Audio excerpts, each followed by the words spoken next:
देखिए दोस्तों, जो एक जनरल गलती हर इन्वेस्टर आज के टाइम पे कर रहा है, जितने भी पोर्टफोलियोज मेरे पास रिव्यू होने के लिए आते हैं, कि हम लोग एक एसआईपी सेट कर लेते हैं, उस एसआईपी को हम कराते रहते हैं और ये एक सबसे बड़ी गलती एक इन्वेस्टर कर रहा है।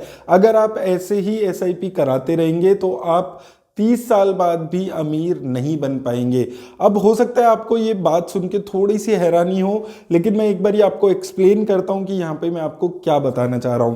देखिए, अगर आप 10,000 रुपए की एसआईपी 30 सालों के लिए करते हैं, 12% की हम उस पर रिटर्न एज्यूम करते हैं, तो लगभग आप 3.5 करोड़ रुपीस अगले 30 साल में यहां पर अपनी वेल्थ क्रिएट कर लेंगे। अब दोस्तों, आपको एक चीज समझनी है कि 30 साल बाद जब आपके पास ये 3.5 करोड़ रुपए आएंगे, तो इस 3.5 करोड़ की वैल्यू बिल्कुल भी कुछ भी नहीं होगी। लगभग आज के टाइम के 45 लाख रुपीस के आसपास की ये वैल्यू आज से 30 साल बाद आपको 3.5 करोड़ की रहेगी, क्योंकि इन्फ्लेशन जो इंडिया में चलता है 6-7% के आसपास का इन्फ्लेशन रहता है, कभी ज़्यादा कभी कम, ऑन एन एवरेज मैं बोल रहा हूँ 6 से 7% की, तो आपकी वेल्थ क्रिएट नहीं हो पाएगी। जो आपको करना है वो एसआईपी नहीं करना है, कभी भी आपको म्यूचुअल फंड्स में एसआईपी करके नहीं चलना है।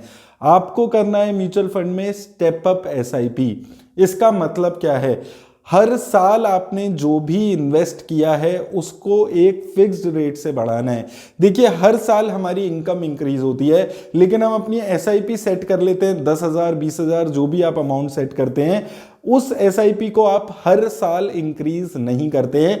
जो हमारी इनकम इंक्रीज होती है उससे हम अपनी एक्सपेंसेस को इंक्रीज कर लेते हैं, और जब आप 20-30 साल ऐसा करते हैं तो आपकी 20-30 साल की एसआईपी के बाद भी इनकम जनरेट तो होती है, वेल्थ क्रिएट नहीं हो पाती। और जो वेल्थ क्रिएट भी हो रही है वो आपको सही मायने में इंडिपेंडेंट नहीं बना पाएगी फाइनेंशियली।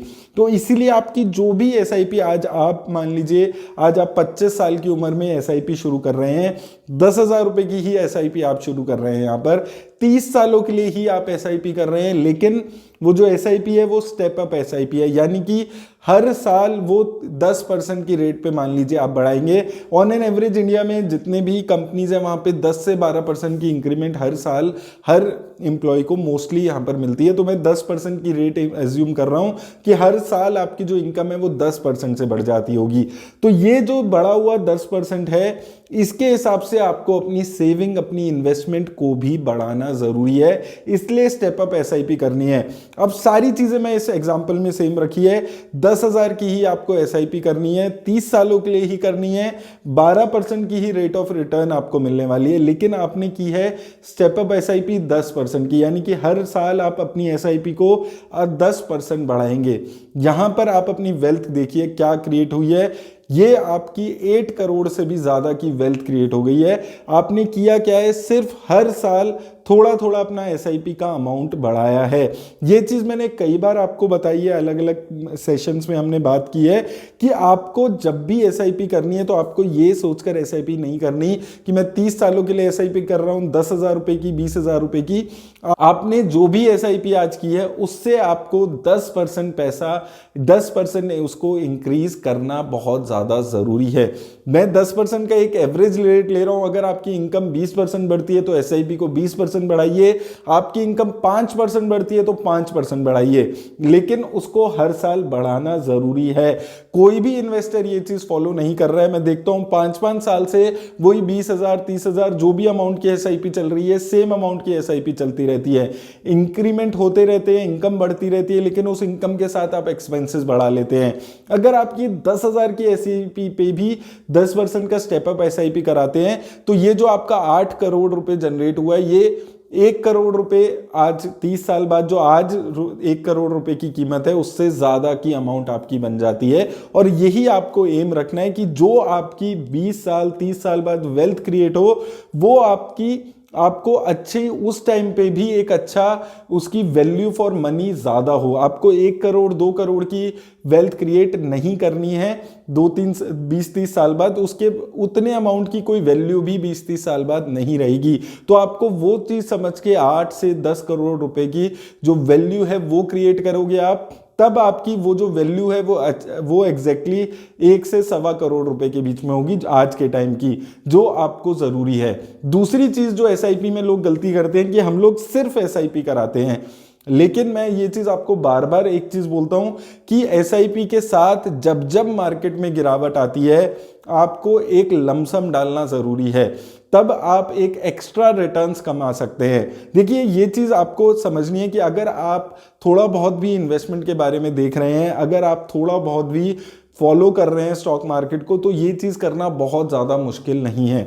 जैसे मैं एग्जांपल के लिए आपको बताता हूँ, स्टॉक मार्केट 18,800 पे गई थी, उस वक्त भी बहुत सारे लोग एसआईपी करा रहे थे, लेकिन अब जब मार्केट 18,800 से 17,800 के आसपास आ गई है तो हमें पता है कि यहां पर एक आपको लमसम डालना जरूरी है।